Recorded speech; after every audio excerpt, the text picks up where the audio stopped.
there, yes. Hi, I'm CJ Walker, and I have come to talk to you about your jobs in technical communication during the coming robot apocalypse. First of all, I want to say it's a real honor to be here. Thank you for the invitation. I'm delighted. And maybe I'll start by telling you a little bit about myself to give you some context about where my presentation is coming from. I own a recruitment and training agency in France called Firehead. And we're specialized in digital communications, but I would say that most of it is still technical communications as a base, and I'm trying to move it forward to help technical communicators to move their skills into the future. And we just lost the... That's okay. It's just a slide in the background for now.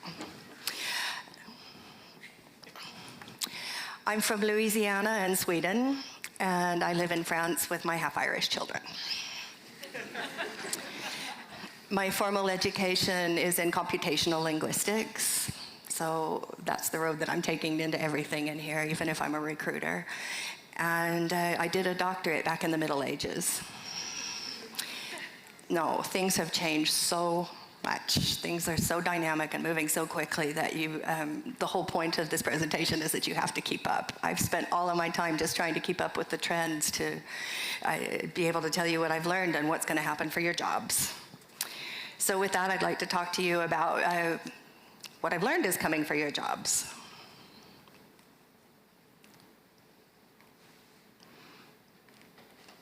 I can't.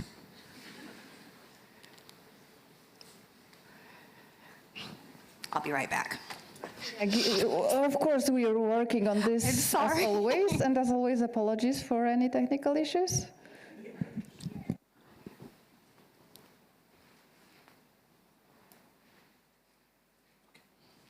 Thank you.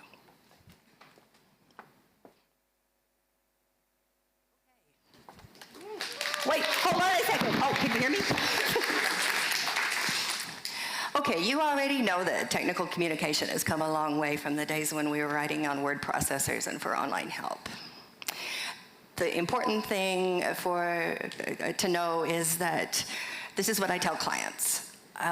We used to be shouting from a megaphone what the procedures were. It was very linear, it was very impersonal. And the way that things are moving today, we're going more into machine-human interfaces where there are going to be conversations.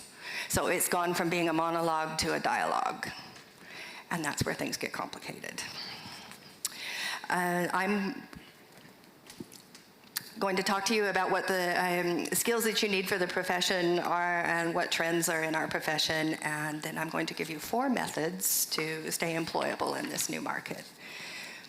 But first, I want to give you a little bit of history. Small history lesson. We're calling this new age in content the 4th Industrial Revolution. And I have learned, because it's still a new concept, that it's like anything. There are so many words for it that it could give a terminologist a heart attack. It's, you've got digital transformation, which some people are using a synonym for. I think that's a little bit too wide. You've got content 4.0, information 4.0, the AI revolution, the robot apocalypse. I'm sticking with this term because I want to show you how things have moved forward. And you can use whatever term you want to afterwards. The first industrial revolution back in 1782 was mechanical automation. It started in the UK. We know what the effects of that have been on the workforce and the economy. Its drivers were quality of life and engineering advances. Then came industrialization, and I have 1913. I don't remember that date, but the driver was mobility. Around 1954, you've got electronic automation, and the driver was microtechnology, if you're following me. And then around 2015, it started to be smart automation, and the difference there is that it's interconnectivity. between the humans and the machines, where the machines can decide for the humans.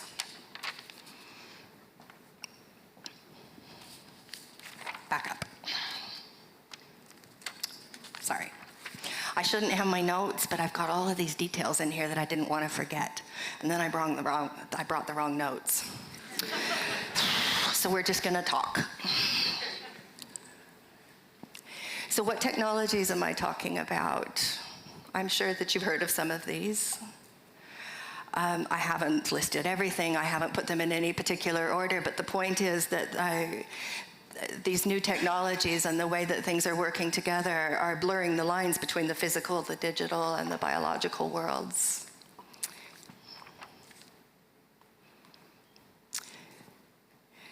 So, the new trends. Maybe you're like me and you're not a data scientist or a robotics expert. And maybe, as a technical communicator, your biggest concern in all of this is what it's going to do to your job. I have good news for you. It's going to do good things for your job. There's going to be a lot of work for us, and we need to be nice to other people who it's not going to be so kind to. The robot apocalypse is definitely going to change how we work, but there is going to be work, and there's going to be a lot of it if you keep up. And that's what I want to go into.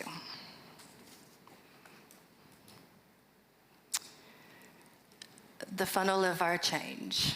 This is why I started with using the Fourth Industrial Revolution, because I can break it down for you easily.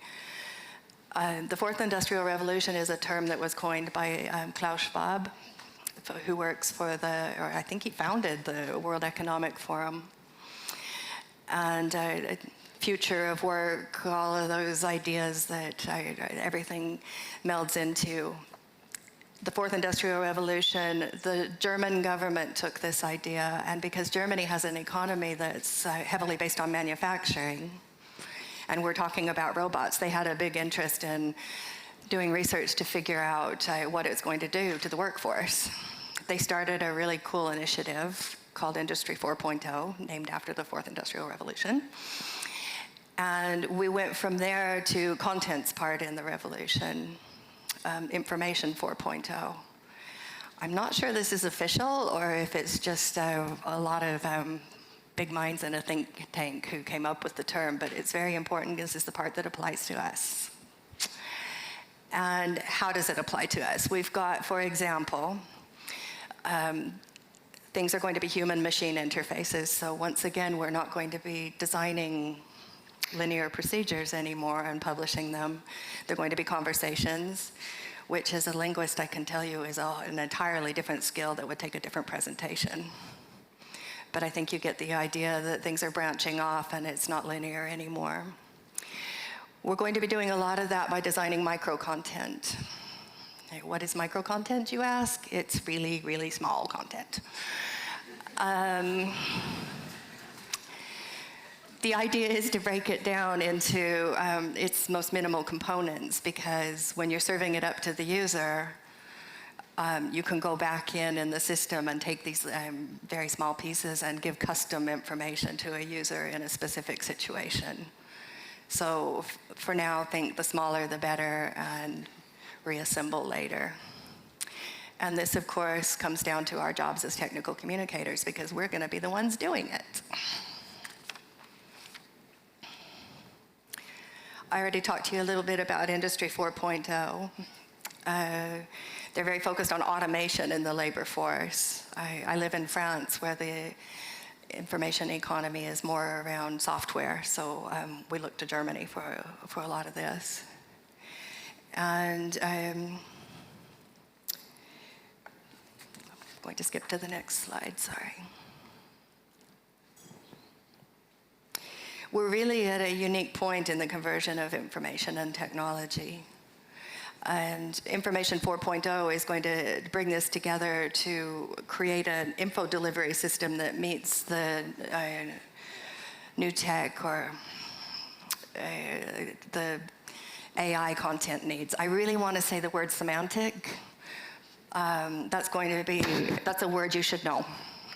It's going to come up where you're taking things out of context. It's too complicated to go over in 20 minutes, but it's the basis of how we're pulling things together for now, let's say. And now I'm going to scare you with a very busy slide. This is from Marie Girard, who worked with the Information 4.0 Consortium, and Joel Gollner as well. And it's a little bit how I broke down the, well, I liked it because it's how they broke down the industrial revolutions. You've got content 1.0, which is books, easy. Content 2.0 came along and they started organizing the information into to topics, sorry. It's important because content 3.0 is where it gets broken down into components. And what's different with 4.0 is that those modules and objects are all interactive with each other in a system that is its own system, and not necessarily, I'm going to look for that topic. It'll be able to assemble the topic. It looks complicated, but I think the idea is simple. They call it Content 4.0, which is another term for the whole thing. You've got one delivery, one publisher, which is important for the books. One delivery, one publisher is the same, but when you get to 3.0, there are many deliveries for one publisher. And in the coming version, it's many deliveries for many publishers. You'll be writing a lot of micro content for this and for multi-dimensional context. And it's based on 4 design principles that are a little bit hard for me to explain. There's interoperability because the system works within itself, and it's a closed system and it's taking things from inside. Then you've got information transparency, because these little cubulettes are, we're designing them, we know exactly what pieces go where, and they can be broken down, so they're interoperable and transparent. It's made for technical assistance, and it's decentralized decisions. It's the machine who decides. So why is all of this even important? It's about the user. Why did I choose the Queen? It's her birthday today. It's all about her. I'm not English.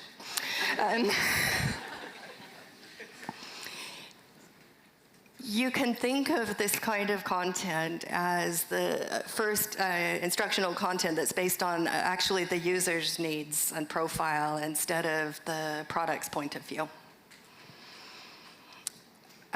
We'll be designing the interface for the user to access the new technology. You can think of technologies that are already out, like chatbots and voice bots. That's just the beginning. Once again, it'll work on semantic content. It's the next presentation. And I'm going to the next slide, excuse me. So, information's bit in the revolution.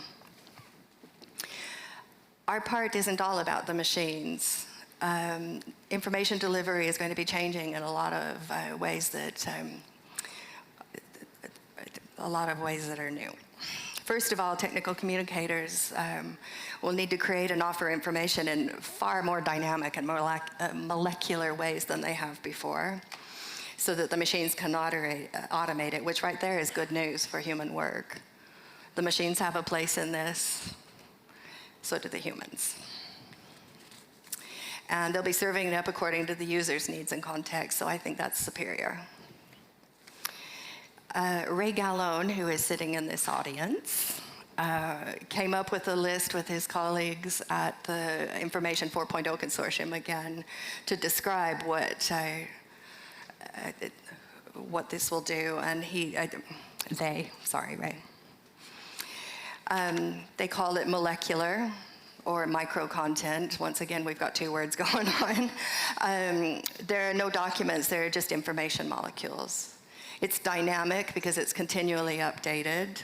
It's offered rather than delivered because it's about specific needs in that specific context for the user.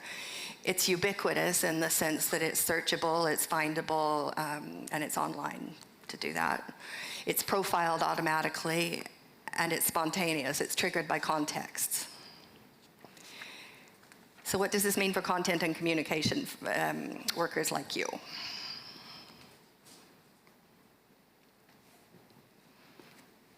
Another list. There's going to be a lot of micro-content, as I've said several times, broken down for reassembly to specific user needs.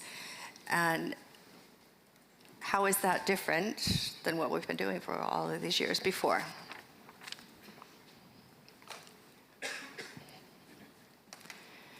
This part is really important when you think about AI and human beings and where the work is going to be. AI is definitely an advantage when it comes to things that reason, predict, basically replicate human analytical decision-making capabilities. If they can do that as well or better than human intelligence, and they usually can, they can take more data and faster. That's their strong point.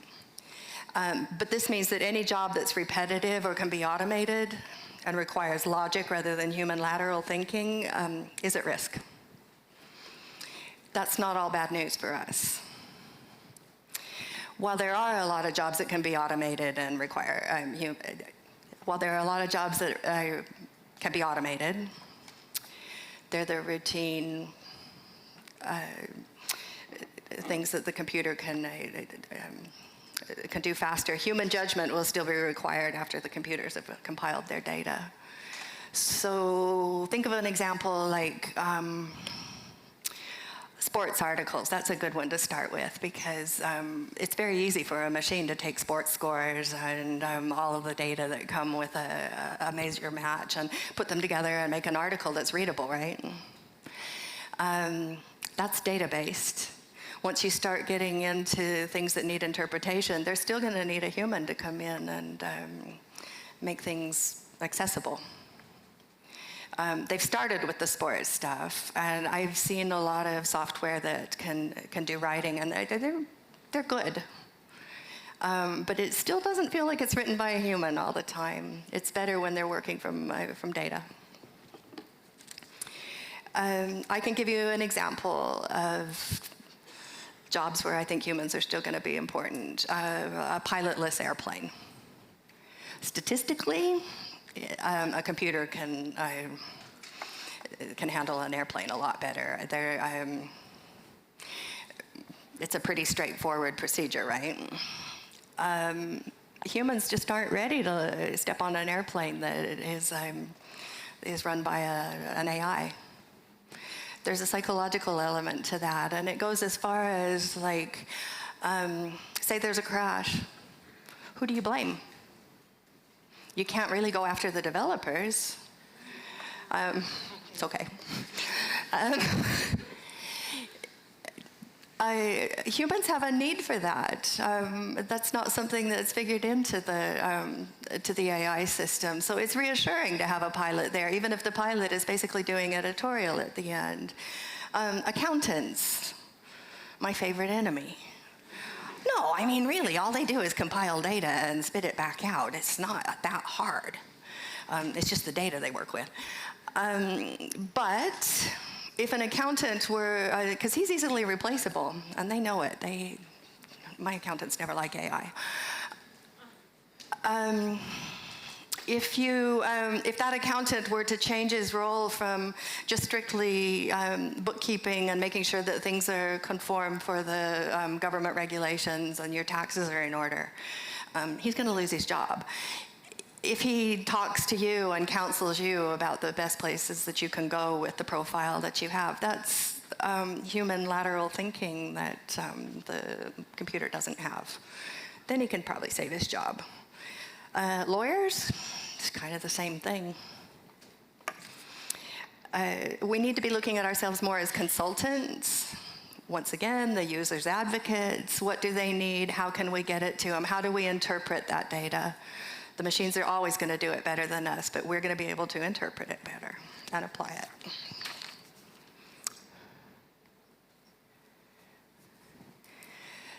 So when you're looking at things being replaced by AI, and you're looking at what this is going to do to your job, there are some questions that you can ask yourself. What do humans do better than machines? They're creative, they've got lateral thinking, they have intuition.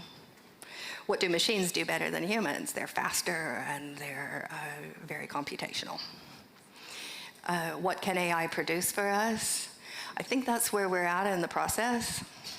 We're looking at, all of these scare stories about how the robot apocalypse is going to take everybody's job and everything is a lot of fear mongering. It's going to, it's better to look at it as how AI can help us and keep the humans in it. And what can we offload to AI, which is where I think that it's going. To thrive, you're going to need to establish new relationships with communicating with machines. You're going to be having a lot more conversations with interfaces than you're used to now. Gain mastery of the data in your subject. Diversify your subject knowledge. I'm going to go into that in a bit. You need to be flexible. There are a lot of false starts, too. Things are going up and down. You need to understand that there are very few jobs for life anymore. That's a model that we've passed.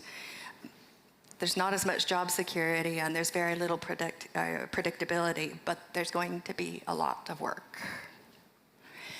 A lot of that work is going to be contracting.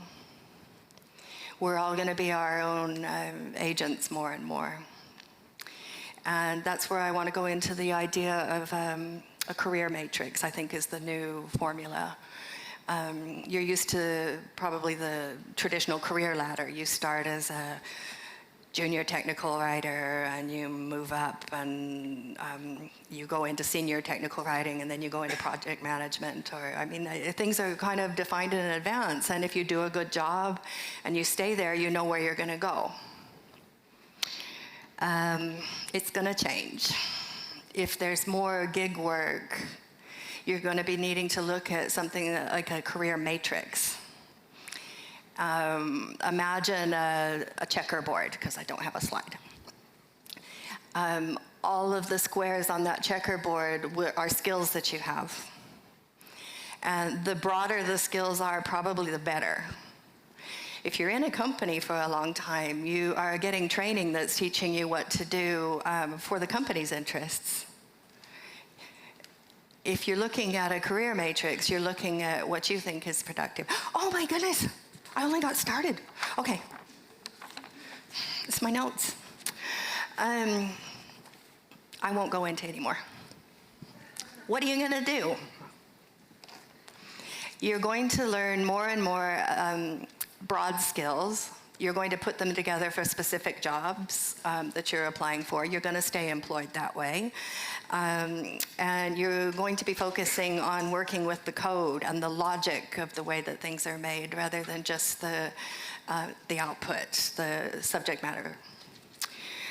You're going to be writing conversations. You're definitely going to be writing conversations instead of procedures.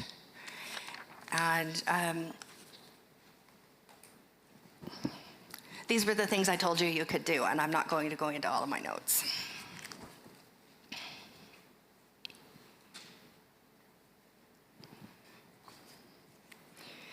I think the important concept here is knowledge streaming. Everybody has access to the information pretty much now. You can go in and find a professor who's done a YouTube video on something. It's going to be a lot more form in addition to the function.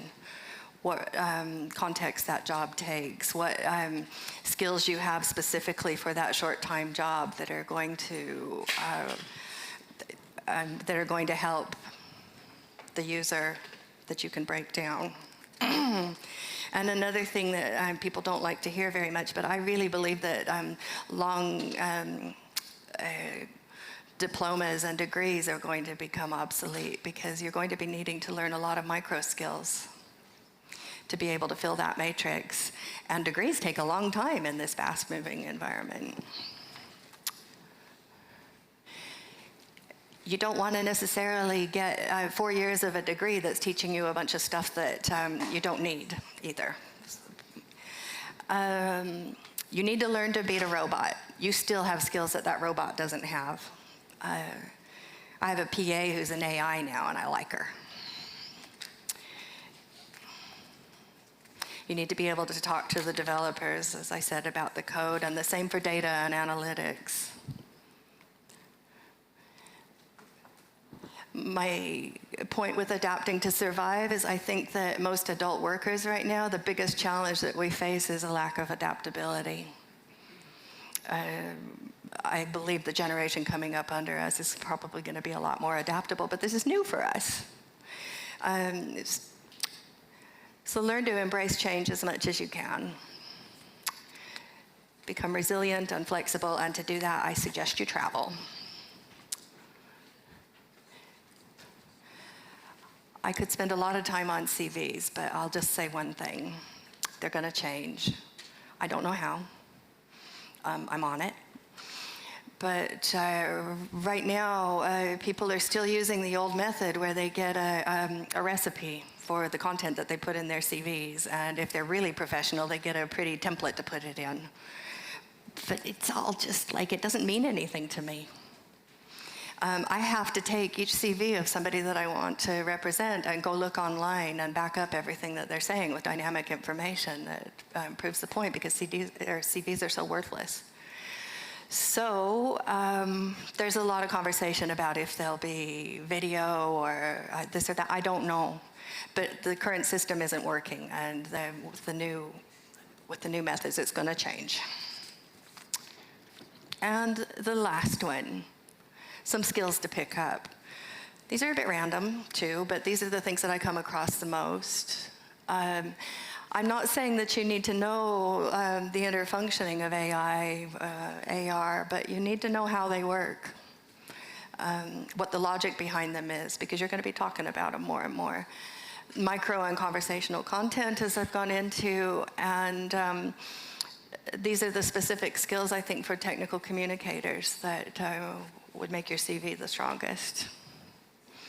Information architecture and my love of taxonomies and ontologies comes into that. It's finally bloomed, and I'm really happy to see classification, so I notice. But information architecture is important. Design thinking, an agile mindset, once again, semantic technologies, and a good grounding in ethics. This is new, and the questions are coming up. And we don't have any rules yet. I think that they haven't gelled yet. They're coming. It's an open conversation right now. And this is how you can contact me. This is the name of my company. And basically, I blog about community events and jobs and trends in the future. And she's going to throw me off the stage. You could say I'm a communications in AI specialist, and so I try to know everybody in the field. So come up and introduce yourself. I don't gossip. Thank you very much. Thank you.